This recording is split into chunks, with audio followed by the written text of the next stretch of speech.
नमस्कार दोस्तों, क्या आप एससी वर्मा सॉल्व कर रहे हैं? क्या उसके सॉल्यूशन में आपको कोई दिक्कत तो नहीं आ रही है? आइए मेरे साथ एससी वर्मा सॉल्व कीजिए। तो बेटा हम एससी वर्मा में chapter number 29 electric field and potential कर रहे हैं, जिसमें आज हम लोग क्वेश्चन नंबर 61 से 70 तक करने वाले हैं। डेली बेसिस पर हम लोग 10 क्वेश्चंस करते चले जा रहे हैं। तो बेटा डेली बेसिस पर आप मेरे साथ आइए, 10 क्वेश्चन लगा के जाइए। आपके 10 की जो क्वेश्चन की प्रैक्टिस है, आप इमेजिन करिए एक साल के अंदर कितनी प्रैक्टिस हो जाएगी। एक साल में आप लोग 3000 क्वेश्चन से भी ज्यादा क्वेश्चंस कर लेंगे। 3000 क्वालिटी क्वेश्चंस करने के बाद क्या आपका सिलेक्शन नहीं होगा? डेफिनेटली होगा। तो बिना किसी वक्त को गवाए स्टार्ट करते हैं आज का लेक्चर। क्वेश्चन नंबर 61 आप लोगों की स्क्रीन पर। क्वेश्चन कह रहा है, दो चार्ज पार्टिकल्स हैं having equal charges of 2 into 10 to the power minus 5 coulomb each. They are brought from infinity to within a separation of 10 centimeter. ठीक है बच्चों, तो ये कह रहा है कि दो चार्ज पार्टिकल्स को हम इंफिनिटी से लेकर आ रहे हैं और दोनों चार्जेस कैसे हैं? इक्वल चार्जेस हैं और चार्ज है 2 into 10 to the power minus 5 coulomb. तो मैं कह रहा हूं किसी भी सिस्टम को इंफिनिटी से लाकर जब आप असेंबल करते हो तो जो भी वर्क डन आपको करना पड़ता है, एक्सटर्नल एजेंट को करना पड़ता है, वो कहां स्टोर होता है? वो सिस्टम की पोटेंशियल एनर्जी में स्टोर होता है। तो सिस्टम की पोटेंशियल एनर्जी क्या होती है? कितना वर्क डन आपको करना पड़ा एक सिस्टम को इन्फिनिटी से असेंबल करने के लिए। तो हम कहते हैं change in potential energy is work done by the external agent. External agent, आ रही है बात समझ में? या फिर negative of work done by the electric field. अब इसके साथ एक कंडीशन और होती है कि ये स्लो होना चाहिए, काइनेटिक एनर्जी में कोई चेंज नहीं आना चाहिए। तो वर्क डन जितना भी करा जा रहा है वो सारा पोटेंशियल एनर्जी में स्टोर हो रहा है, क्योंकि काइनेटिक में जा नहीं रहा तो कहां जाएगा? पोटेंशियल एनर्जी में जाएगा। तो ये कॉन्सेप्ट है जो मुझे पहले लाइन से यहां पर लगता हुआ दिख रहा है। और मैं कह रहा हूं क्वेश्चन ये कह रहा है कि यहां पर दो चार्जेस हैं और इनके बीच में डिस्टेंस कितना है? 10 सेंटीमीटर का डिस्टेंस। कह रहा है find the increase in the electrical potential energy during this process. ठीक है, तो पहले कितना एनर्जी था? 0 एनर्जी था। अब कितना एनर्जी हो गया वो पूछा जा रहा।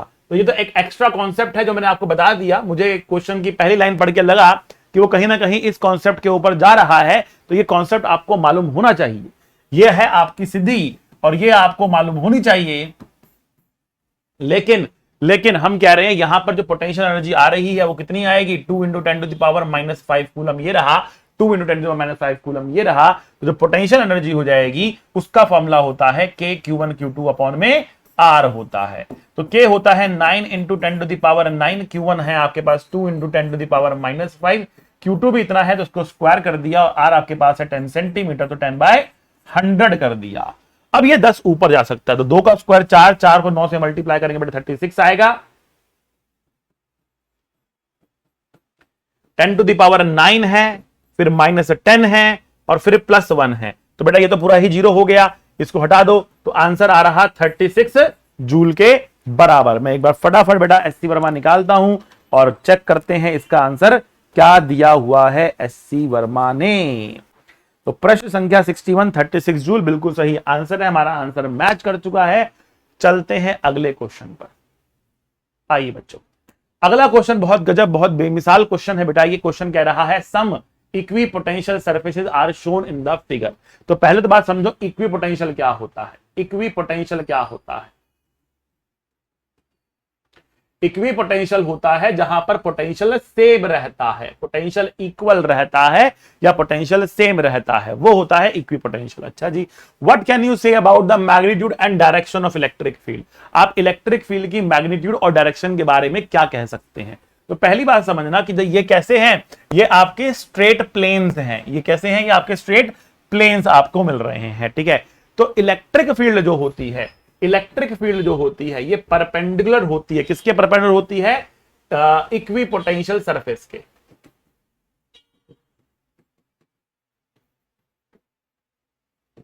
दूसरी बात समझना, प्लेन इक्वी पोटेंशियल सरफेस तब बनता है जब स्पेस में यूनिफॉर्म फील्ड होती है। तो plane equi distant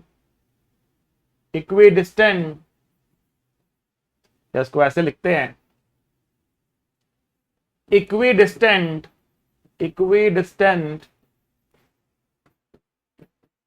parallel planes, equidistant parallel planes gives uniform electric field.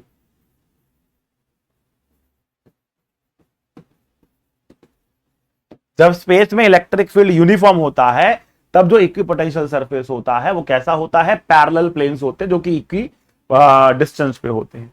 तो यहां पर तो पैरेलल प्लेन्स हमें दिख रहे हैं, यहां पर पैरेलल प्लेन्स ही दिख रहे हैं, तो ये क्या होगा क्या मैं कह सकता हूं कि ये यहां पर यूनिफॉर्म फील्ड होगी? नहीं, यहां पर यूनिफॉर्म फील्ड नहीं होगी।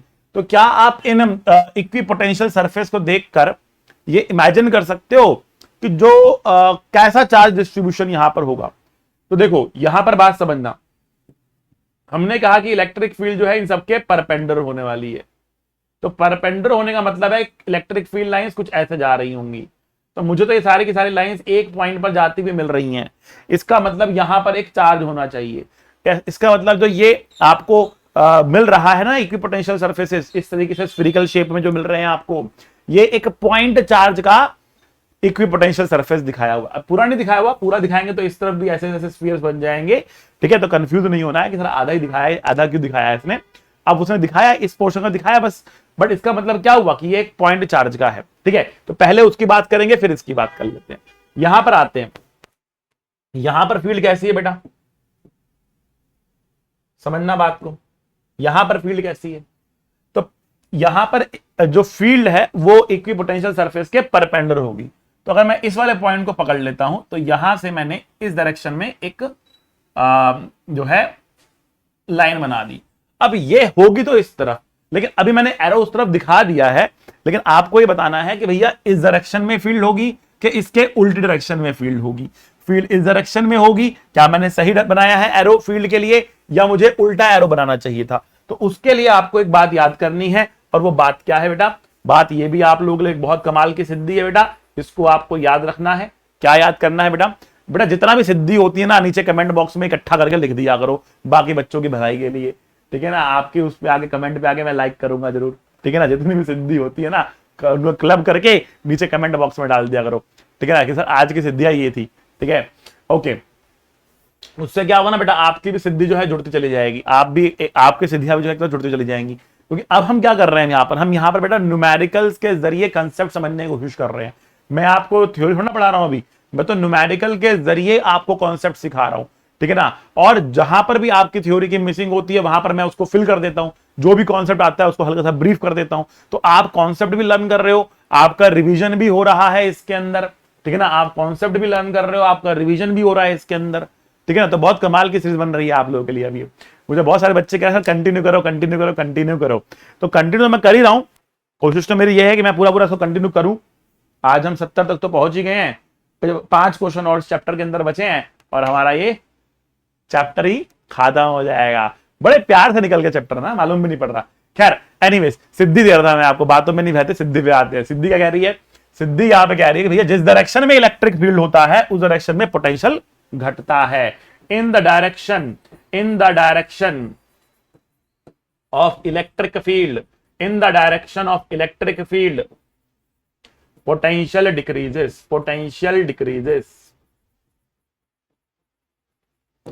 in the direction of electric field, potential decreases। जिस डायरेक्शन में इलेक्ट्रिक फील्ड होती है उस डायरेक्शन में जाने पर पोटेंशियल गिरता चला जाता है। जिस डायरेक्शन में फील्ड होती है उस डायरेक्शन में जाने पर पोटेंशियल गिरता हुआ चला जाता है, ठीक है बच्चों? तो हम कह रहे हैं कि देखो ये हमारे पास इलेक्ट्रिक फील्ड का डायरेक्शन है, ठीक है? क्योंकि अब देखो यहां पर तो 30 वोल्ट है, यहां पर 20 वोल्ट है, तो 30 से 20 घट रहा है इस तरफ, तो फील्ड इधर होगी, इसके परपेंडिकुलर होगी, ये हमें पता है। देखो परपेंडिकुलर डाल दिया मैंने यहां पर, ठीक है ना? ये परपेंडिकुलर बना दिया हमने यहां पर, क्लियर बता आप लोगों को? तो अगर मैं इस ट्रायंगल को थोड़ा सा नीचे और बड़ा सा करके ड्रॉ करूं उसको, तो मुझे ट्रायंगल कुछ इस तरीके से दिख रहा है।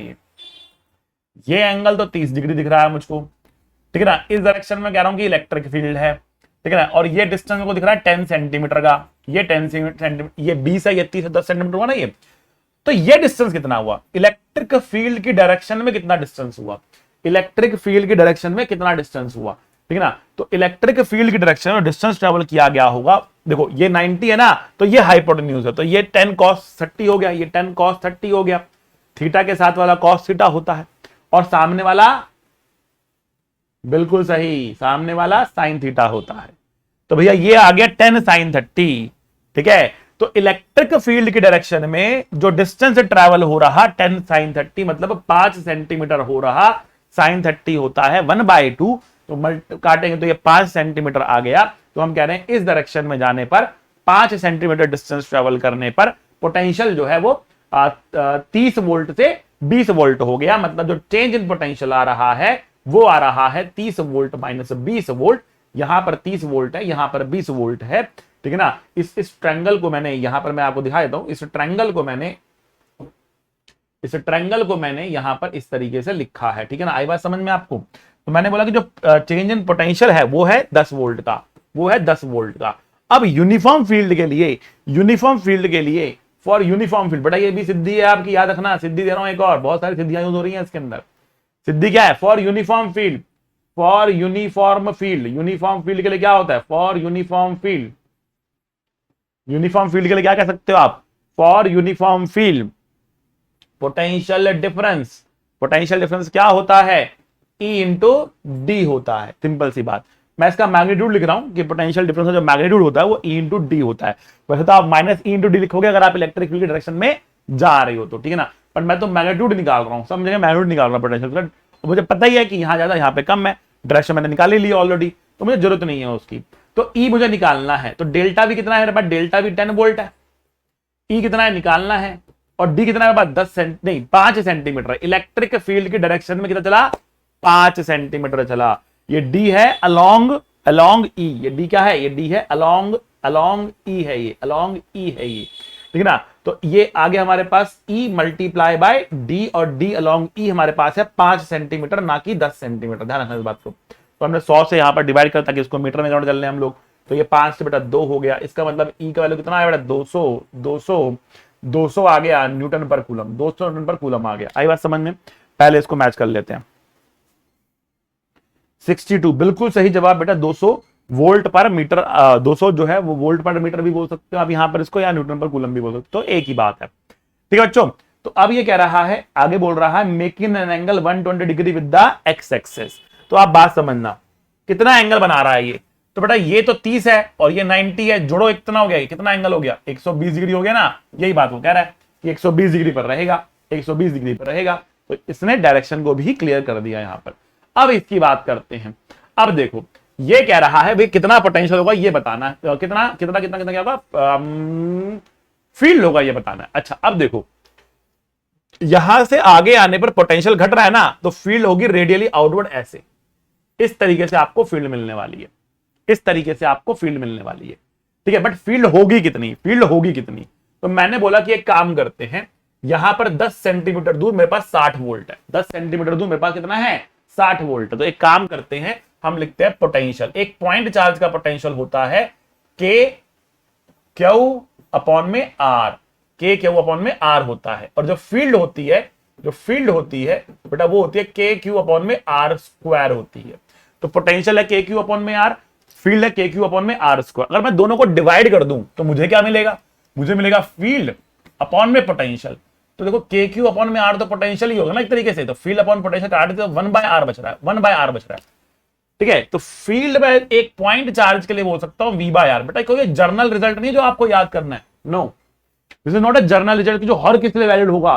पॉइंट चार्ज लो, इन्फिनिट वायर लो, एक सर्कल ले लो, रिंग ले लो, सबके लिए सेम होगा, नहीं नहीं। ये एक पॉइंट चार्ज के लिए वैलिड फॉर्मूला आया, क्या आया? E इक्वल्स टू V/r आ गया, E इक्वल्स टू V/r। ये केवल पॉइंट चार्ज के लिए है, इसलिए ऐसा कोई फॉर्मूला हम एग्जाम क्लास में निकाल के आपको याद करने के लिए नहीं बोलते ना, मैं आपको यहाँ पे याद करने के लिए बोलूंगा। आपको ये फॉर्मूला याद करना है, ठीक है ना। तो यहां पे मालूम पड़ रहा है E इक्वल्स टू V/r है। आप देखो चाहे तो आप ये 60 वोल्ट ले लो और 10 सेंटीमीटर से डिवाइड कर दो, तो ये आ गया 600 वोल्ट पर मीटर आ गया, 600 वोल्ट पर मीटर आ गया, ठीक है बच्चा लोग। बिल्कुल बिल्कुल बिल्कुल बिल्कुल बिल्कुल बिल्कुल बिल्कुल बिल्कुल बिल्कुल बिल्कुल बिल्कुल।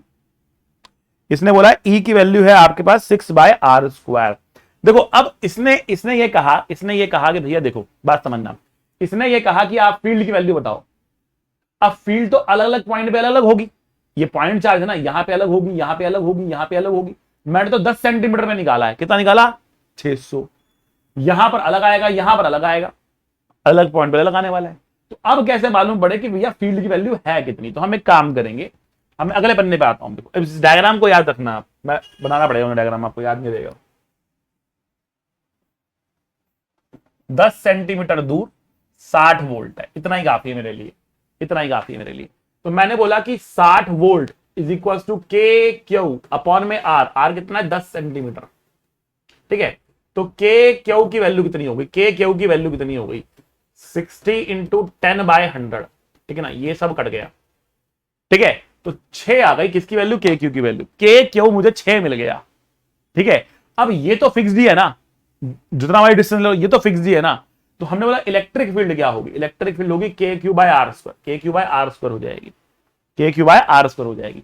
बट के क्यू तो 6 है हमारे पास, डिवाइड बाय आर स्क्वायर। तो उसने यही आंसर दे दिया उठा के, उसने जनरल वैल्यू ऑफ आर में दे दिया आंसर। ठीक है ना, उसने बोला कि 6 अपॉन में are square is the answer. 6 upon R square is the answer. समझ की बात आप लोग? तो ये आपका आंसर आ चुका है, इसमें कोई शक नहीं होना चाहिए आप लोगों को। ठीक है बच्चा लोग, क्लियर हो गया आपको? तो ये आपका आंसर यहां पर आपको मिल गया। बहुत खूब, बहुत खूब। ठीक है, क्लियर? चलो अगले प्रश्न में चलते हैं। प्रश्न संख्या 63 आप लोगों के सामने आ चुका। क्वेश्चन कह रहा है consider a circular ring of radius R uniformly charge with linear charge density lambda. ठीक है ना, consider a circular ring of radius R. तो एक रिंग है जिसका रेडियस कितना है? आर है। ठीक है ना, uniformly charge with linear charge density lambda. ठीक है, लीनियर चार्ज डेंसिटी लैम्बडा इसके ऊपर फैला हुआ है और इसका आपको दिया हुआ। ठीक है, तो लीनियर चार्ज डेंसिटी मतलब होता है चार्ज अपॉन में length. Find the electric potential at A point on the axis at A distance x from the centre of the ring. Ring के सेंटर से x डिस्टेंस दूर आ गए, यहां पर पोटेंशियल पूछा गया कितना होगा। Using this expression of the potential find the electric field at this point. कह रहा है कि पोटेंशियल का ये एक्सप्रेशन को यूज करते हुए फील्ड निकाल दो। ठीक है ना, तो अब देखो, अगर हम कहते हैं कि इस पूरी रिंग पे चार्ज कितना होगा, तो पूरी रिंग पे चार्ज होगा, charge on the ring will be charge density multiply by length, because lambda क्या होता है? लैम्डा होता है चार्ज अपॉन में लेंथ, लैम्डा होता है चार्ज अपॉन में लेंथ। तो चार्ज क्या हो गया? Lambda into length, lambda into length हो गया। बट पूरी रिंग का लेंथ कितना है? तो पूरी रिंग का लेंथ है circumference that is 2 pi R के बराबर। तो चार्ज हो गया लैम्डा इंटू 2 पाई आर के बराबर। चार्ज हो गया लैम्डा इंटू 2 पाई आर के बराबर। आई बात समझ में? तो इसका चार्ज मिल गया हमको। अब समझो, ये सारा का सारा चार्ज इस चार्ज से कितना, इस पॉइंट से कितना दूर है? पूरा का पूरा रिंग जो है, इसका हर एक पॉइंट, इस रिंग के ऊपर मौजूद हर एक पॉइंट इस पॉइंट से कितना दूर है? बात ध्यान समझो, इस रिंग के ऊपर मौजूद हर एक पॉइंट इस पॉइंट से कितना दूर है। ठीक है ना, तो हमने कहा भैया उसके लिए हमें ये डिस्टेंस निकालना पड़ेगा। So what is this distance? तो बेटा ये डिस्टेंस आने वाला है √r² प्लस x²। क्या हर एक पॉइंट इतना ही दूर है? भाई ये वाला पॉइंट भी उतना ही दूर है। और 3D में अगर आप देखोगे तो आपको एक कोन दिखेगा।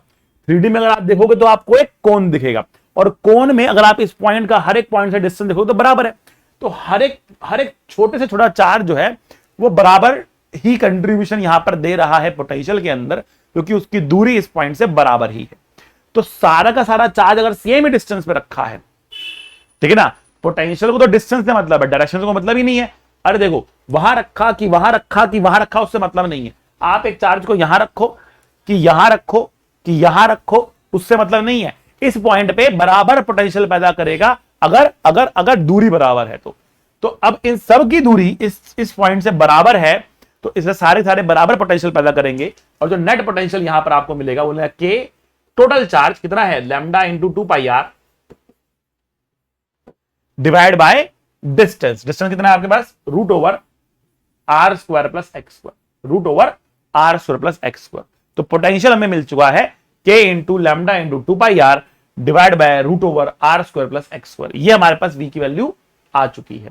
अच्छा, अब ये पोटेंशियल हमको मिल गया। अब क्वेश्चन कह रहा है भैया इस फॉर्मूले का इस्तेमाल करो, इस फॉर्मूले का इस्तेमाल करो और मुझको निकाल के बताओ फील्ड कितना होगा।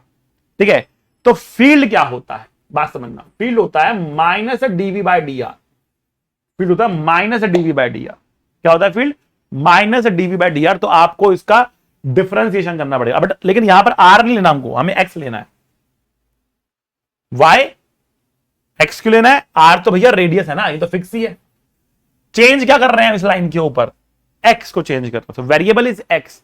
किस डायरेक्शन में हम चेंज कर रहे हैं डिस्टेंस को? एक्स अलोंग चेंज कर रहे हैं ना, तो हम इस डायरेक्शन में देखना चाहते हैं, तो हम देखेंगे इस डायरेक्शन में आगे बढ़ने पर पोटेंशियल कितनी तेजी से घटता है। ठीक है ना?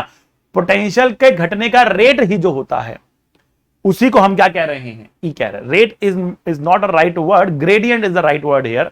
रेट नॉर्मली टाइम के रिस्पेक्ट में निकाला जाता है, ग्रेडियंट नॉर्मली पोजीशन के रिस्पेक्ट में निकाला जाता है। ठीक है ना? बट एनीवेज हमें अब ये करना है, तो भैया यहां तो स्पेस है नहीं, अगले पन्ने पे चलते हैं। तो हमने बोला v क्या है? हमने कहा v है k into 2πr into lambda root over r square plus x square, k q upon में are square plus x square का रूट।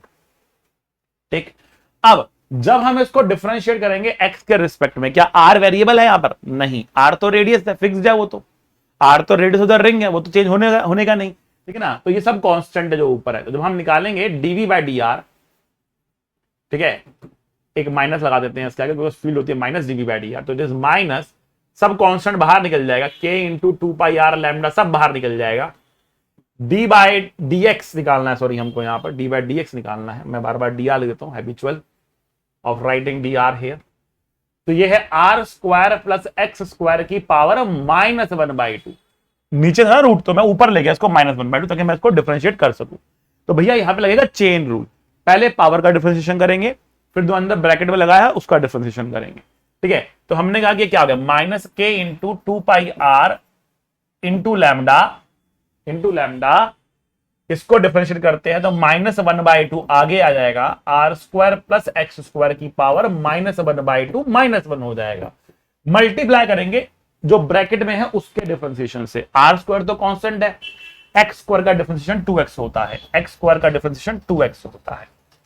समझ गए बेटा आप लोग? तो इसको कहते हैं आपका चेन रूल, पहले पावर का डिफरेंशिएशन, फिर जो ब्रैकेट में लिखा है उसका डिफरेंशिएशन। ठीक है बच्चों? अब इस 2 से ये 2 कटता हुआ दिख रहा है, इस माइनस से ये माइनस कटता हुआ दिख रहा है। ठीक है? तो अब ये 2 आप चाहे तो फिर बाहर निकाल सकते हो, तो 2πr लैम्डा और k को आप लिख सकते हो 1/4 एप्सिलॉन नॉट, ताकि मैं पाई से पाई काट दूं। ठीक है ना? और ये आ रहा है x ऊपर आ रहा है और नीचे आ रहा है R square plus x square की पावर 3/2। तो भैया ये आपका फॉर्मूला है, इससे आप ये 2 भी काट सकते हो आप भले चाहो तो। Lambda r/2 epsilon naught x upon में are square plus x square की पावर 3/2। एक बार मैच करते हैं इसको शानदार तरीके से हम लोग। So lambda R X 2 epsilon naught R square plus x square की पावर 3/2। बहुत सही बेटा, यही हमारा आंसर है। एस टी वर्मा ने यही आंसर दिया है, तो कॉन्सेप्ट बिल्कुल ठीक लगाया हमने और आंसर भी बिल्कुल सही लगाया हमने, कोई कैलकुलेशन में गलती नहीं है। चलो भैया आगे बढ़ते हैं, प्रश्न संख्या 64। तो बहुत लंबा लग रहा है, ये हम नहीं करेंगे, हम छोड़ देंगे इसको। ऐसी भावनाएं मन में लेकर नहीं आनी है। ठीक है? 10 क्वेश्चन का मतलब है 10 क्वेश्चन तो करने ही है, चाहे बड़ा हो चाहे छोटा हो, कोई फर्क नहीं पड़ता, 10 क्वेश्चन तो करने ही करने हैं। आई बात समझ में? तो भैया अब देखो, ये कह रहा है क्वेश्चन नंबर 64 कह रहा है N electric field of magnitude 1000 Newton पर कूलम। इलेक्ट्रिक फील्ड आपको दे रखा है 1000 न्यूटन पर coulomb is produced between 2 plates having a separation of 2 centimeter as shown in the figure। 2 centimetre का यहां पर जो है वो डिस्टेंस दे रखा है और 2 प्लेट्स हैं। अब इसमें कुछ ऐसा बोला नहीं कंडक्टिंग प्लेट्स, सिंपल से बोला कि 2 पैरेलल प्लेट्स। हालांकि इसको शायद बोलना चाहिए था कंडक्टिंग, बट आगे देखते तब मालूम पड़ेगा। सिंपली अभी कह रहा है कि 2 प्लेट्स हमारे पास हैं और 1000 न्यूटन पर कूलम फील्ड इसमें लगा दी है, 2 सेंटीमीटर डिस्टेंस है। Okay, what is the potential difference between the plates? Plates के बीच में पोटेंशियल डिफरेंस कितना है? थोड़ी देर पहले मैंने आपको सिद्धि दी थी कि यूनिफॉर्म फील्ड जब होता है तो पोटेंशियल डिफरेंस आता है E इंटू डी। कब? For uniform field. आप चाहे तो एक माइनस लगा सकते हैं to represent that in the direction of field potential decreases, in the direction of field potential decreases. But यहां पर ये डिफरेंस ही पूछ रहा है, कौन बड़ा कौन छोटा, तो पूछ ही नहीं रहा मुझसे। तो मैं माइनस लगाऊं ना लगाऊं कोई फर्क पड़ता नहीं है। तो मैं सिंपल बोलता हूं पोटेंशियल डिफरेंस का जो मॉड है वो है फील्ड, और फील्ड हमारे पास है 1000 और डिस्टेंस मेरे पास है 2 सेंटीमीटर, 2/100 कर दिया तो आया 20 वोल्ट। कितना आया बेटा? 20 वोल्ट आ गया। ठीक है, कितना आया? 20 वोल्ट आ गया। तो पोटेंशियल डिफरेंस इज 20 वोल्ट आ गया। पोटेंशियल डिफरेंस इज 20 वोल्ट आ गया। आई बात समझ में बेटा? तो फर्स्ट पार्ट तो हमारा बन गया।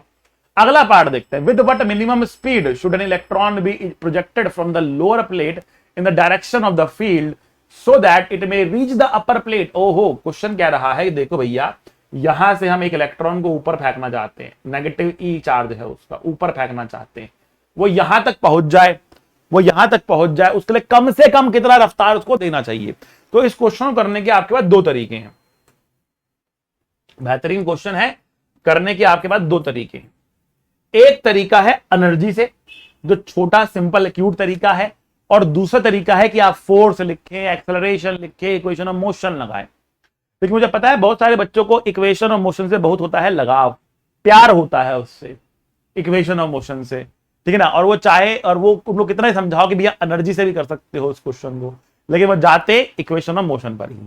तो मैं दोनों मेथड से आपको करके दिखाता हूं, हम कोई कंजूसी नहीं करेंगे, अच्छे से बताएंगे। 10 क्वेश्चन ही तो है, अच्छे से करेंगे, ठीक है ना। तो हमने कहा कि देखो भैया, एक तो हमारे पास है इसका रफ्तार कुछ u और यहां पर रफ्तार होने वाली है 0। तो पहला मेथड बता रहा हूं, मेथड नंबर 1।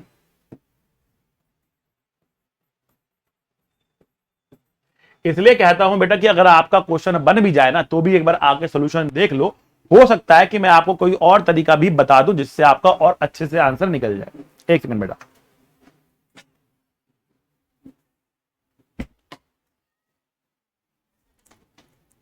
चलो भैया, बहुत शानदार बात है। तो आइए देखते हैं। तो मेथड नंबर 1 मैंने कहा कि भैया मैं आपका जो मन पसंदीदा मेथड है ना, कौन से वाला, जिसके अंदर हम क्या लिखते हैं बेटा, जिसके अंदर हम लिखते हैं force, acceleration, equation of motion, उसकी बात करते हैं। जब इसको हम ऊपर फेंकेंगे, जब इसको हम ऊपर फेंकेंगे तो इस पर लगने वाला फोर्स नीचे होगा। इस पर लगने वाला फोर्स बेटा क्या होगा? नीचे होगा। और कितना फोर्स होगा बेटा? Q इंटू ई होगा।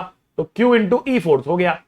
अगर फोर्स हमारे पास Q इंटू ई है, अब मैं यहां लिखता हूं, फोर्स अगर हमारे पास Q इंटू ई है तो एक्सेलरेशन होगा Q into E by M. ये एक्सेलरेशन हो जाएगा Q into E by M, acceleration हो जाएगा। आई बात समझ में? अच्छा, अगर ये एक्सेलरेशन हमारे पास है, फाइनल स्पीड तो 0 है, इनिशियल स्पीड आपके पास u है, फाइनल 0 है, इनिशियल आपके पास u है। आई बात समझ में? डिस्टेंस आपको पता ही है कितना है, डिस्टेंस आपके पास 2 सेंटीमीटर है, तो 2/100 कर दिया हमने। ठीक है, तो u कह रहा है कि u बता दो मुझे कितना होगा। तो पहले a निकाल लेते हैं पूरी तरीके से, कितना आएगा। तो a है q होता है 1.6 10⁻⁻19 और e की वैल्यू हमारे पास है 1000 और मास होता है 9.1 10⁻31 किलोग्राम। इलेक्ट्रॉन का मास होता है 9.1 10⁻31 किलोग्राम। तो पहले बेटा फटाफट कैलकुलेटर निकालते हैं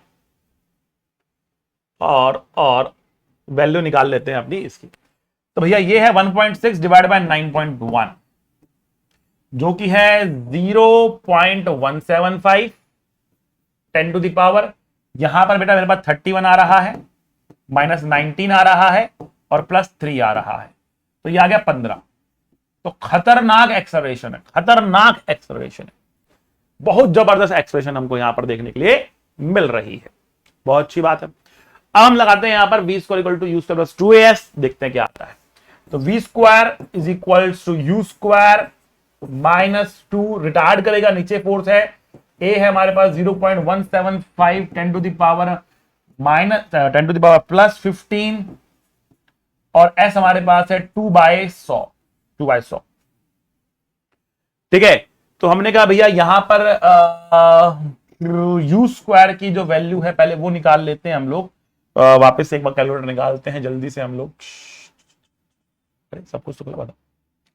ठीक है, तो 0.175 मल्टीप्लाई बाय 2, ये है 0.35 और एक और 2 हमारे पास है, वहां पर एक और 2 हमारे पास है, तो एक और मल्टीप्लाई बाय 2, तो भैया ये वैल्यू आ गया 0.7। तो 0.7 10⁻13 आता हुआ दिख रहा है, या फिर 7 × 10⁻12 आता हुआ दिख रहा है। तो भैया 7 का हम करेंगे रूट, 7 का हम करेंगे रूट, तो u की वैल्यू मुझे दिख रही है 2.64 10⁶ मीटर पर सेकेंड। तो खतरनाक स्पीड से हमने इसको फेंका है, तब जाकर वो दूसरी प्लेट तक पहुंच पाएगा। और बिल्कुल शानदार जबरदस्त आंसर मैच करता हुआ, मजा आ गया, आंसर एकदम हमारा मैच कर चुका, परफेक्ट। ये था मेथड नंबर 1। अब बात करेंगे यहां पर हम मेथड नंबर 2 की, बी पार्ट का ही मेथड नंबर 2 की बात करते हैं, जो ज्यादा अच्छा और एलिगेंट है, एनर्जी से हम कर सकते हैं। तो हम कह रहे हैं कि जो जो जो वर्क डन होता है वो होता है change in the kinetic energy होता है, और ये क्यू इंटू डेल्टा वी भी होता है, क्यू इंटू डेल्टा वी भी होता है। आई बात समझ में, क्यू इंटू डेल्टा वी भी होता है, ठीक है। अब पोटेंशियल डिफरेंस तो हम ऑलरेडी निकाल चुके हैं कि 20 वोल्ट का पोटेंशियल डिफरेंस है, ठीक है। तो यहां पर और काइनेटिक एनर्जी का चेंज हमने लिखना है बस यहां पर, ठीक है। तो काइनेटिक एनर्जी का जो चेंज हमारे पास है वो है half M V square U square बटा इनिशियल इतना था, फाइनल 0 है, तो चेंज तो इतना ही आया ना, 10 से 0 चला गया तो चेंज कितना हुआ, 10 का चेंज हुआ ना, इज इक्वल टू क्यू 1.6 10⁻⁻19 और डेल्टा वी, ठीक है। डेल्टा वी कितना हमारे पास, डेल्टा वी तो 20 हमारे पास है, 20 हमारे पास। बस सॉल्व करेंगे, देखो वही इक्वेशन बन जाएगा जो आपने वहां पर निकाला इतनी मेहनत करके, सब कुछ आप देखोगे तो वही बन रहा है आपके पास, 2 into 20 into 10⁻⁻19 into 10⁻+31 divide by 9.1, ठीक है। और उसको सॉल्व करोगे आंसर वही आने वाला है, सब कुछ एग्जैक्टली वही बन रहा है जो पहले बन रहा था। तो सब कुछ आंसर बेटा वही आने वाला है, 2.65 10⁻⁻10⁻+6 मीटर पर सेकेंड, ठीक है। ओके, चलो अब आते हैं इसका पार्ट सी पर। पार्ट सी पर आते हैं, यहां पर पार्ट सी पर आते हैं। Suppose the electron is projected from the lower plate with the speed calculated in part B. उसी स्पीड से हमने कर दिया। The direction of projection makes an angle 60 degree the field. फेंका तो उसी रफ्तार से है लेकिन 60 डिग्री पे फेंक दिया हमने। अच्छा जी, find the maximum height reach by the electron. कितना हाइट अब रीच करेगा इलेक्ट्रॉन, ये बताना है आपको। तो देखो, इसको हम प्रोजेक्टाइल से कंपेयर कर सकते हैं, बात समझना। पहले प्रोजेक्टाइल का फॉर्मूला याद करेंगे, अपनी शक्तियों को याद करो बेटा। आपको पढ़ाया गया है, 11th क्लास में पढ़ा है आप लोगों ने, तो अपनी शक्तियों को याद करो। ये यू होता है और ये थीटा होता है, ठीक है ना। शक्तियों को नहीं, सिद्धियों को याद करो बेटा। ठीक है। तो हमने कहा कि जो ये हाइट है, अगर ये हाइट h है तो h का फॉर्मूला हमारे पास होता है you square sine square theta by 2g। h की वैल्यू कितनी होती है बेटा, h की वैल्यू होती है you square sine square theta by 2g। This is the value of h। But यहां पर तो g है। g क्या है, नीचे की तरफ एक्सेलरेशन है। g क्या है, नीचे की तरफ एक्सेलरेशन है, ठीक है ना। तो यहां पर हम नीचे की तरफ एक्सेलरेशन लेने वाले हैं, और एक्सेलरेशन तो हम ऑलरेडी निकाल चुके। इतनी आती है हमारी एक्सेलरेशन, ये रही एक्सेलरेशन, ठीक है ना। तो बस, तो अब कह रहा है यू स्क्वायर कितना है। तो भैया यू स्क्वायर हमने निकाला था, देखो ये रहा हमारा 0.7 10⁻13 यू स्क्वायर। तो 0.7 10⁻13 ये क्या है, ये यू स्क्वायर ही है। This is you square, this is not you, this is you square. 0.7 10⁻13 sorry 0.7 10⁻13 is you square, okay, ठीक है। Sine square theta, sine square theta तो एंगल है 60 डिग्री का, तो साइन 60 होता है बेटा √3/2, साइन 60 होता है √3/2। इसका स्क्वायर कर दिया बाय 2 इंटू जी। जी क्या है, एक्सेलरेशन ड्यू टू ग्रेविटी, मतलब acceleration due to electrostatic field, ठीक है। ग्रेविटी नहीं आएगा, इलेक्ट्रोस्टैटिक फील्ड आ जाएगा। तो वो एक्सेलरेशन हमारे पास कितनी है बेटा, 0.175 10⁻15, 0.175 10⁻15 ये रहा हमारे पास, ठीक है। ये हमारे पास h की वैल्यू आ जाएगी, ठीक है। सारी बात समझ में आप लोगों को। चलो अब इसको हमें करना है सॉल्व, इसको हमें अब क्या करना है बेटा, सॉल्व करना है। तो आइए सॉल्व करते हैं इसको, देखते हैं क्या आएगा।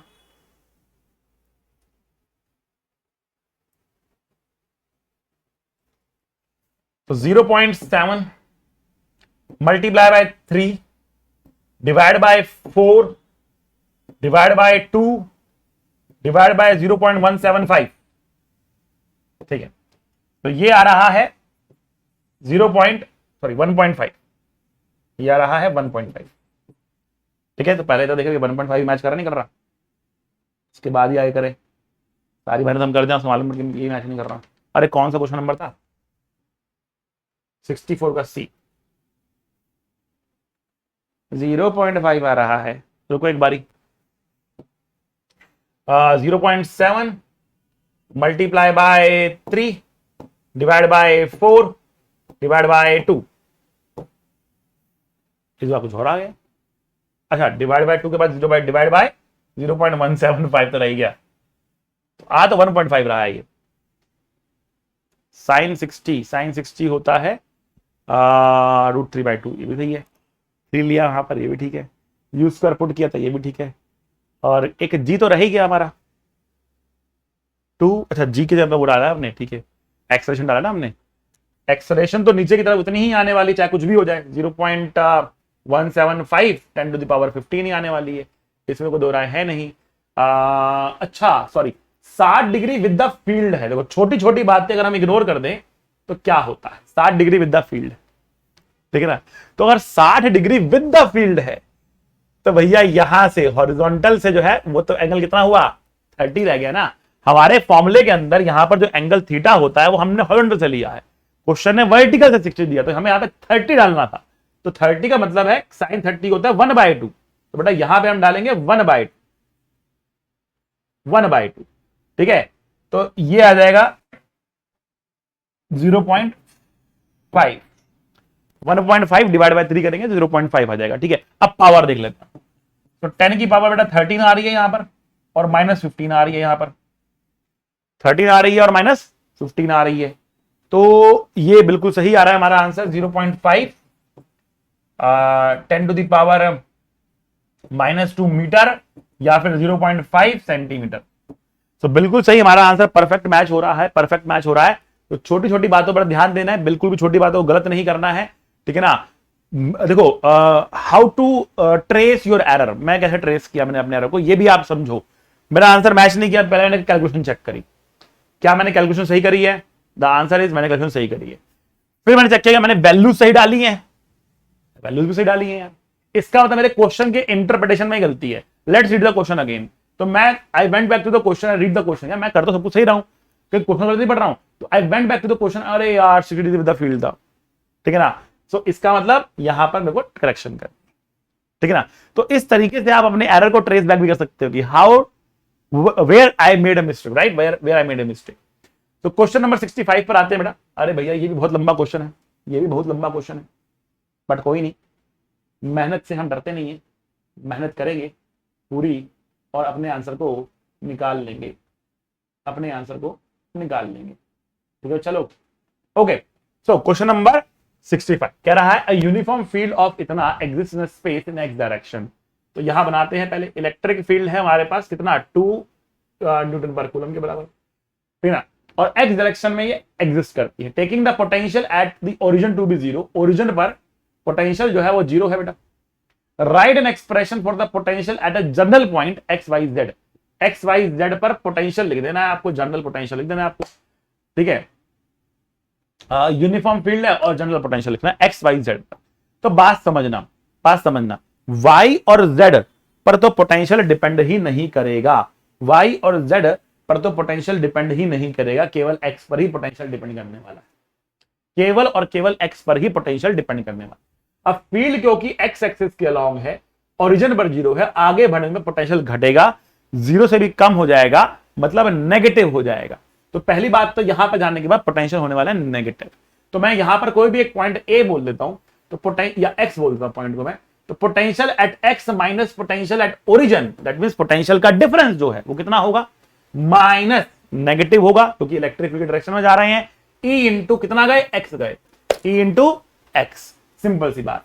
तो उसी बात को कह रहा है और कोई बात नहीं है। Potential at origin is zero, so zero put कर दिया हमने, माइनस ई कितना है हमारे पास, ई है 2 और एक्स तो एक्स ही है, तो वी एक्स आपको मिल गया। किसी भी एक्स पे जो पोटेंशियल है वो कितना है, 2x। वाई और जेड पे डिपेंड ही नहीं करेगा, वाई और जेड तो आपके एक्सप्रेशन में ही नहीं आएगा। बिल्कुल सही जवाब है, हमारा आंसर बिल्कुल मैच कर रहा है, -2x, ठीक है। तो सिंपल सी बात ये इतनी सी कह रहा है कि इन the direction of field potential decreases, यहां जीरो है, आगे गए तो नेगेटिव हो गया, क्योंकि इन the direction of field potential decreases, उसी सिद्धि का ये पालन कर रहा है। आते अगला कह रहा है eight which point the potential is 25 volt. तो किस पॉइंट पे पोटेंशियल जो है 25 वोल्ट होगा।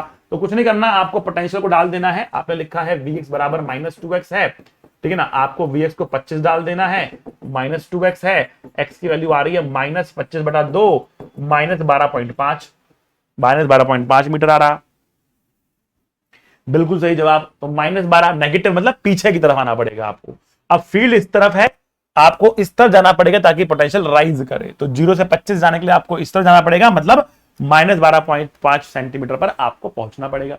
बिल्कुल सही बात। अब बात करते हैं सी की। कह रहा है if the potential at the origin is taken to be 100 volt. अगर ओरिजिन पर हम 100 वोल्ट मान ले पोटेंशियल को, ओरिजिन पर अगर हम 100 वोल्ट पोटेंशियल मान लेते हैं, what will be the expression for potential at the general point. तो आपने कुछ नहीं करा, देखो सिंपल सा फंडा समझो, पोटेंशियल डिफरेंस कभी भी चेंज नहीं होता। आप 0 कहां मान रहे हो उससे फर्क नहीं पड़ता, क्योंकि डिफरेंस तो वही है, डिफरेंस तो वही है। 0 आप कहीं भी मान सकते हो, ठीक है ना, डिफरेंस तो वही रहता है, 0 कहीं मान सकते हो। तो जहां आपने 0 माना था वहां पर आप 100 मानना चाहते हो, मतलब एक पॉइंट पर आप 100 बढ़ा रहे हो, तो हर पॉइंट पर 100 बढ़ जाएगा, हर पॉइंट पर 100 बढ़ जाएगा।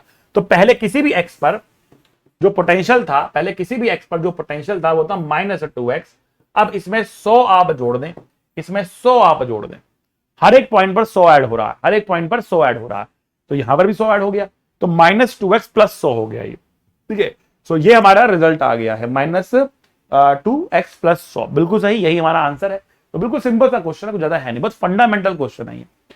डी कह रहा है what will be the potential at the origin if the potential at infinity is taken to be 0।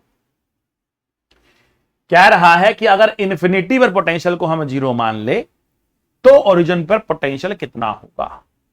तो ओरिजिन पर पोटेंशियल कितना हो, अगर इंफिनिटी पर आपने पोटेंशियल 0 मान लिया होता तो भैया ओरिजिन पे पोटेंशियल इंफिनिटी हो जाता। सारी बात समझ में। अभी देखो हो क्या रहा, यहां आपने पोटेंशियल को 0 माना हुआ, तो यहां से जब जितना आप आगे जा रहे हो, आप देखो, आप सिंपल सी बात समझो, डी को बात समझो। आपने लिखा Vx बराबर -2x, ठीक है ना। अगर आप x को इन्फिनिटी डाल देते हैं, अगर आप x को इन्फिनिटी डाल देते हैं, ठीक है ना, तो Vx की वैल्यू कितनी आती है, -2 इंटू इन्फिनिटी आती है, मतलब इनफाइनाइट आती है इसकी वैल्यू भी, ठीक है ना। Vx डालेंगे तो वो कितनी आएगी, -इन्फिनिटी आ जाएगी आपके लिए। आ रही है समझ में। तो जहां पर पोटेंशियल पहले इनफाइनाइट था वहां पर पोटेंशियल आपने 0 कर दिया, मतलब -इन्फिनिटी से 0 कर दिया, आपने बढ़ाया ना, कितना बढ़ाया, इनफाइनाइट बढ़ा दिया। पहले मैं अगले पन्ने में लिखता हूं, समझना बात को। ये ओरिजिन है, यहां पोटेंशियल 0 है। स्पेस में किसी भी पॉइंट पे आप पोटेंशियल निकालते हो तो उसका फॉर्मूला लिखा हुआ है -2x। तो अगर आप इन्फिनिटी पे चले गए, अगर आप इन्फिनिटी पे चले गए तो पोटेंशियल हो जाएगा -इन्फिनिटी, पोटेंशियल हो जाएगा -इन्फिनिटी। अब क्वेश्चन कह रहा है कि अगर आपने इन्फिनिटी के ऊपर पोटेंशियल को 0 लेना है तो आपको पोटेंशियल को राइज करना पड़ा, -इन्फिनिटी से 0 करना पड़ा। तो आपने इनफाइनाइट राइज करा है, अगर यहां इनफाइनाइट राइज करोगे तो हर एक पॉइंट पे इनफाइनाइट राइज हो जाएगा, और ओरिजिन पर भी बेटा पोटेंशियल इन्फिनिटी ही हो जाएगा। ओरिजिन पर भी पोटेंशियल बेटा कितना हो जाएगा, इन्फिनिटी ही हो जाएगा। आई बात समझ में आपको, क्लियर हुआ। तो यही कह रहा था पार्ट डी में। Is it practical to choose the potential at infinity to be 0? Not in this case, but generally we can, but not in this case. इस केस में नहीं, but generally we can. Otherwise तो हर एक point का potential क्या होगा बेटा, इन्फिनिटी हो जाएगा। हाँ, हर एक पॉइंट का पोटेंशियल इन्फिनिटी हो जाएगा, ठीक है। आई बात समझ में आपको, क्लियर है। चलो भाई आते हैं, बढ़ते हैं आगे क्वेश्चन नंबर 66 पर। How much work has to be done in assembling three charge particles at the vertices of a equilateral triangle. कितना वक्डन करना पड़ रहा। तो मैंने आपको स्टार्टिंग में ही सिद्धि दी थी कि भैया जब वक्डन होता है एक्सटर्नल एजेंट के द्वारा, वो change in the potential energy होता है। तो हमें देखना है कितना पोटेंशियल एनर्जी राइज कर रहा, कितना पोटेंशियल एनर्जी यहां पर राइज कर रहा। तो एक इक्विलेटरल ट्रायंगल का जब आप पोटेंशियल एनर्जी का राइज देखते हो तो आपको पेयर देखने होते हैं। तो एक पेयर हमारे पास ये है, एक पेयर हमारे पास ये है, और एक पेयर हमारे पास ये है। 3 पेयर हमको दिख रहे हैं, ठीक है ना। एक पेयर ये दिख रहा है आपको, एक पेयर ये दिख रहा है आपको, और एक पेयर ये दिख रहा है आपको। तो तीनों पेयर का पोटेंशियल एनर्जी निकालना है और जोड़ देना है, बस कुछ नहीं करना। तीनों का पोटेंशियल एनर्जी निकाल के जोड़ देना है, ठीक है। तो सबसे पहले इस पेयर का पोटेंशियल एनर्जी बात करते हैं। 9 इंटू 10⁹ दैट इज के Q1 Q2। तो ये है 4 into 10⁻⁻5, 2 into 10⁻⁻5, divide by R, R कितना है भैया 10 सेंटीमीटर, तो ये 10/100 हो गया। प्लस करते हैं इसमें इस पेयर का energy, that means 9 into 10⁹9, 2 into 10⁻⁻5, 3 into 10⁻⁻5 divide bye 10/100। इस पेयर का एनर्जी निकालते हैं, तो 9 into 10⁹9, 4 into 10⁻⁻5, 3 into 10⁻⁻5 divide bye 10/100 हो गया। ठीक है ना, बात समझना आप। हम कह रहे हैं पोटेंशियल एनर्जी का फॉर्मूला होता है के Q1 Q2 अपॉन में आर, के Q1 Q2 अपॉन में आर, ये फॉर्मूला होता है हमारे पास। बस ये फॉर्मूला पुट करते जा रहे हैं, हर एक पेयर का एनर्जी निकालते जा रहे हैं, जोड़ जोड़ के टोटल एनर्जी निकाल दे रहे हैं यहाँ पे। ठीक है बच्चों, तो देखो भैया मल्टीप्लाई करो, 4 दूनी 8 और 8 निम 72। वह जो कॉमन निकलता है वो कॉमन भी निकाल सकते हो ताकि सिंपल हो जाए। तो मुझे तो 9 इंटू 10⁻9 कॉमन निकलता हुआ दिख रहा है, 10⁻−10 कॉमन निकलता हुआ दिख रहा है, और नीचे से 10/100 कॉमन निकलता हुआ दिख रहा है। अब ब्रैकेट में बचा हुआ लिख लो, ठीक है ना, 4 into 2 plus 2 into 3 plus 4 into 3, ये दिख रहा है। ठीक है, एक जीरो से एक जीरो कट गया, ये जीरो ऊपर चला जाएगा, तो 10 और 10 ये सब कट गया, आपका 9 बच रहा है बाहर खाली। यहां कितना आ रहा है बेटा, यहाँ पे 8 आ रहा है, यहाँ पे 6 आ रहा है, और यहाँ पे 12 आ रहा है, और इसके बाहर 9 आ रहा है। ठीक है, तो ये कितना हुआ बेटा 20, 26 इंटू 9 हो गया। अब 26 को 9 से मल्टीप्लाई करो कितना आएगा, 26 इंटू 9 कितना होता भैया, तो 9 6 54, 5 18, 8 और 5 23, 8 और 5 23, 18 और 5 23। ठीक है ना, सो 234 जूल्स, 234 जूल्स आ रहा है। एक बार मैच करते हैं आंसर, बिल्कुल perfect, 234 joule is the correct answer. तो ऐसे करना है इस क्वेश्चन को, सारे पेयर की एनर्जी निकालना है, जोड़ना, अपना आंसर लिख देना है, खत्म बात। चलो प्रश्न संख्या 67 करते हैं। क्वेश्चन कह रहा है the kinetic energy of a charge particle decreases by 10 joules. ठीक है ना, the kinetic energy of a charge particle decreases by 10 joules as it moves from a point at potential 100 volt to a point at 200 volt. ठीक है ना, कह रहा है the kinetic energy of a charge particle, एक charge particle हमारे पास है, ठीक है ना, इसके पास एक काइनेटिक एनर्जी है। ठीक है, the kinetic energy of a charge particle decreases by 10 joules, तो मतलब जो चेंज आ रहा है इसी काइनेटिक एनर्जी के अंदर वो आ रहा है -10 जूल्स का। When it moves from a point at a potential 100 to a 200, ठीक है ना, तो 100 वोल्ट से 200 वोल्ट तक जा रहा है ये चार्ज पार्टिकल, और काइनेटिक एनर्जी घट रही है। तो पहली बात तो आपको ये समझना है कि जो चार्ज है वो पॉजिटिव है कि नेगेटिव है। तो समझो इस डायरेक्शन में पोटेंशियल बढ़ रहा है, अगर इस डायरेक्शन में पोटेंशियल बढ़ रहा है तो फील्ड किस तरफ होगी, फील्ड इस तरफ होगी। आई बात समझ में, इस डायरेक्शन में पोटेंशियल बढ़ रहा है तो फील्ड तो उल्टा होनी चाहिए, क्योंकि फील्ड की डायरेक्शन से पोटेंशियल घटता है। अब फील्ड इधर है और चार्ज जब आगे गया तो धीमा हुआ, मतलब चार्ज होना चाहिए पॉजिटिव, क्योंकि जब ये पॉजिटिव होगा ना, जब ये पॉजिटिव होगा ना तब इलेक्ट्रिक फील्ड इसको इधर धकेलेगी। अगर ये नेगेटिव होता ना तो इलेक्ट्रिक फील्ड इसको और खींचती, उसकी काइनेटिक और बढ़ती।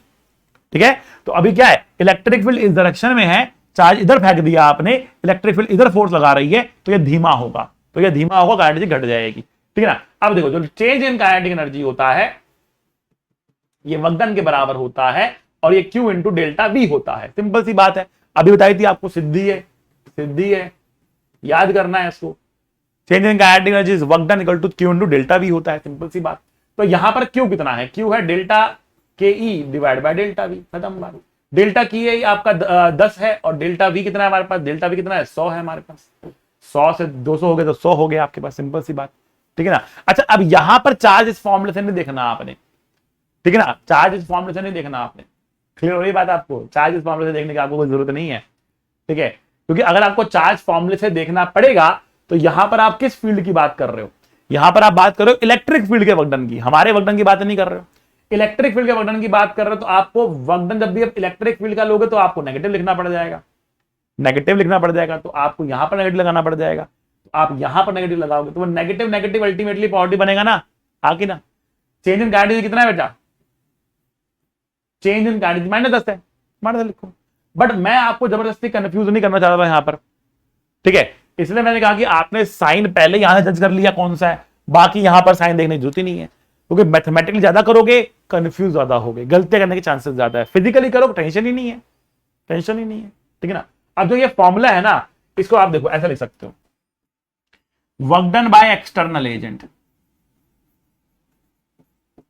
ठीक है, is equals to Q times delta V if the work done is slow, ठीक। या फिर negative of work done by electric field, negative of work done by electric field is Q delta V, इसके अंदर कोई restriction नहीं है, slow fast की कोई रिस्ट्रिक्शन नहीं है। And work done, total work done जो होता है वो चेंजिंग काइनेटिक होता है। यहां कोई एक्सटर्नल एजेंट तो है ही नहीं, हमने बस डाल के छोड़ दिया, वो अपने आप धीमा हो रहा है, इलेक्ट्रिक अपने आप धीमा कर रही है। तो यहां पर हम ये वाला फॉर्मूला लगा रहे हैं क्योंकि यहां पर कोई एक्सटर्नल एजेंट नहीं है, तो यहां पर हम ये वाला फॉर्मूला लगा रहे हैं work done by electric field वाला। तो हमने इलेक्ट्रिक फील्ड के वर्क डन को क्या डाल दिया, चेंजिंग काइनेटिक डाल दिया, तो इसलिए फॉर्मूला क्या बन गया, फॉर्मूला बन गया माइनस के ई क्यू डेल्टा वी। अब ये फॉर्मूला यूज करोगे तो आपको चार्ज विद साइन मिल जाएगा। अब यहां पे डेल्टा के ई माइनस 10 पुट करना पड़ेगा और डेल्टा वी आपको 200 माइनस 100 दैट मींस 100 यूज करना पड़ेगा। आई बात समझ में? तो यहां पर आप विद साइन पुट करोगे तो अब विद साइन आपको क्यू मिल जाएगा, बट उसके लिए आपको साइन की सारी क्लैरिटी यहां से चाहिए होगी।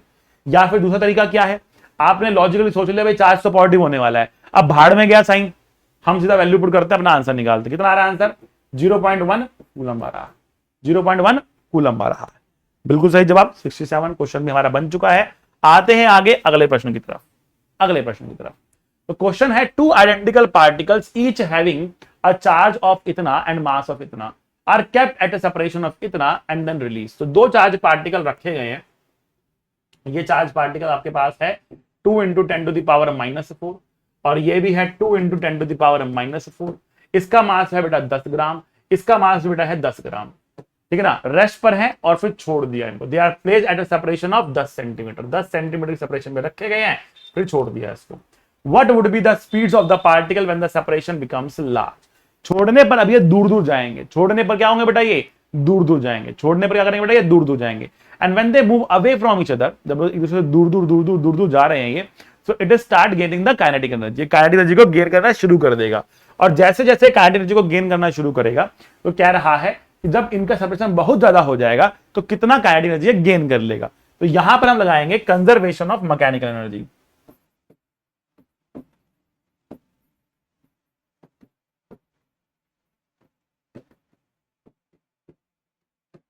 बात समझो, जब भी हम बस रख के छोड़ देते हैं, ठीक है ना, कोई और बाहर से फोर्स लगाते नहीं है, फ्रिक्शन जैसे फोर्सेस होते नहीं है, तो सिस्टम का मैकेनिकल एनर्जी कंजर्व होता है। मैकेनिकल एनर्जी का मतलब होता है kinetic plus potential energy, kinetic plus potential energy क्या होता है बेटा, कंजर्व हो जाता है, ठीक है ना। तो वो करते कंजर्व, देखते हैं क्या होता है। तो what is the initial potential energy, initial kinetic energy, initial kinetic energy, final potential energy and final kinetic energy, right. So what is the initial potential energy, initial potential energy कितना है, ये है 9 × 10⁻⁹ Q1 Q2 दैट मींस 2 × 10⁻⁻4 का square divide bye R 10/100। Kinetic energy बेटा 0 है, और जब ये बहुत दूर चले जाएंगे तो बेटा पोटेंशियल एनर्जी 0 हो जाएगी और काइनेटिक एनर्जी कितनी हो जाएगी, बिकॉज दोनों एकदम आइडेंटिकल है, मास बराबर, चार्ज बराबर, तो ultimately they will have the same speed, same kinetic energy. तो इट इज 2 टाइम्स क्योंकि दो पार्टिकल्स हैं, हाफ एम कितना 10 ग्राम, किलोग्राम में कन्वर्ट करेंगे, इंटू वी स्क्वायर। हमें वी निकालना है यहां से, हमें वी निकालना है यहां से, ठीक है ना। तो एक जीरो से एक जीरो कट गया, इस एक जीरो से एक जीरो कट गया, ये जीरो ऊपर जाएगा, वो 100 यहां पर आएगा, ठीक है। अच्छा जी, तो अब निकालता है वी स्क्वायर की वैल्यू, यहां निकालते हैं बेटा वी स्क्वायर बाय 100 बराबर, वहां पर 9 है, यहां पर 4 है, 10 की पावर बेटा 10 और 8, तो 10 की पावर 2 बचा, तो ये 4 आएगा बेटा यहां पर। तो v की वैल्यू आ रही है 3 × 2 × 10 की पावर 2, v की वैल्यू आ रही है हमारे पास 600 मीटर पर second. The value of v will be 600 metre पर सेकेंड। दोनों के दोनों 600 मीटर पर सेकेंड चल रहे होंगे। बिल्कुल सही जवाब 68 का आंसर है 600 मीटर पर सेकेंड, एकदम सही जवाब, ठीक है बच्चा लोग। चलो 69, क्वेश्चन नंबर 69 कह रहा है, two particles have equal masses of 5 gram each. दो पार्टिकल्स हैं, इनका मास बेटा 5 ग्राम 5 ग्राम है, ठीक है ना। एंड चार्जेस जो है वो अपोजिट हैं, एक का है 4 इंटू 10 की पावर -5, दूसरे का है -4 इंटू 10 की power -5। they are released from rest with a separation of 1 metre between them। तो इनके बीच का डिस्टेंस जो है वो 1 मीटर है और सेपरेशन आपको ऐसे रखा है। Find the speed of the particles when the separation reduce to 50 centimetre. Separation जो है वो आधा मीटर रह जाए, 50 सेंटीमीटर या आधा मीटर रह जाए, तब इनका कितना जो है वो स्पीड हो जाएगा।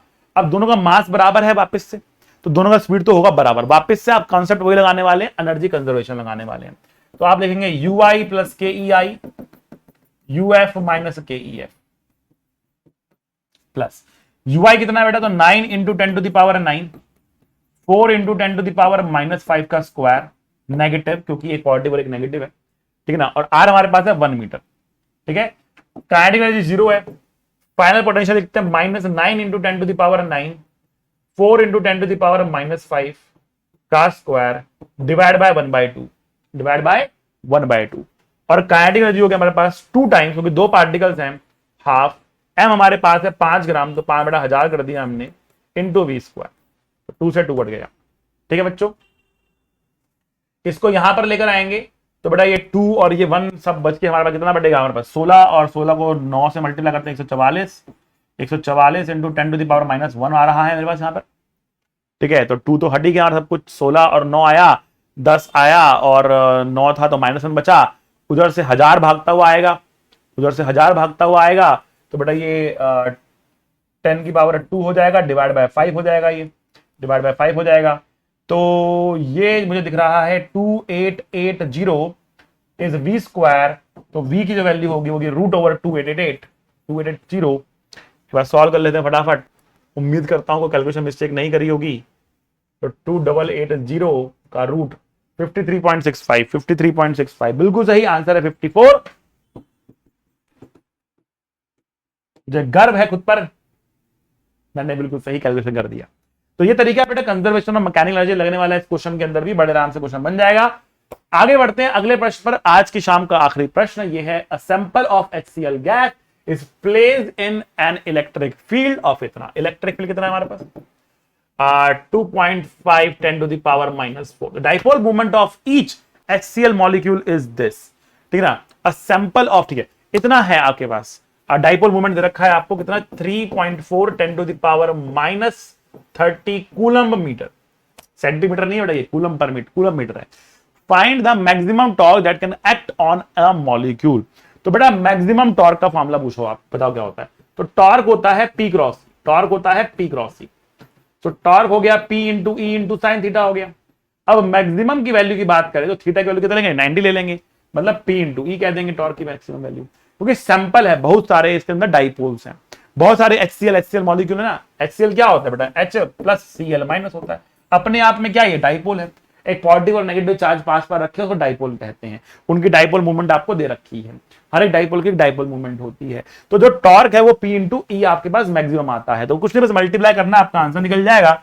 P का वैल्यू है 3.4 10 टू द पावर -30 और E की वैल्यू आपके पास है कितना, 2.5 10 टू द पावर -4। तो बेटा ये कितना आ गया, मल्टीप्लाई कर लो फटाफट इसको, 1/10.4 से कटेगा 8.25 8.25 10 टू द पावर -34 मिला दैट, नहीं 10 का -36 आ रहा है, कुछ गलती नहीं मैंने, -30 और ये +4 है, +4 है, +4 है, +4 है, तो +4 का मतलब है ये है -30 -26, ठीक है। तो बिल्कुल सही इसने आंसर दिया है 8.5। कुछ कैलकुलेशन में मैंने यहां पर कर ही लेते हैं आपके सामने ही ना, तो मन में करी थी मैंने कैलकुलेशन, ये तो 3.4 इंटू 2.5 8.5 है, ये 8.25 नहीं है बेटा, 8.5 है ये। Perfectly matched answer 8.5 10 to the -26 newton metre. ये था हमारी आज की शाम का आखिरी प्रश्न। थैंक यू बच्चा लोग।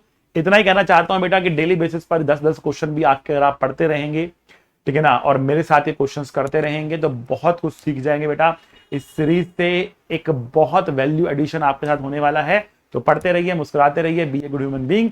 मिलेंगे अगले लेक्चर में और अगले क्वेश्चंस के साथ, तब तक के लिए see you, bye bye, love you all.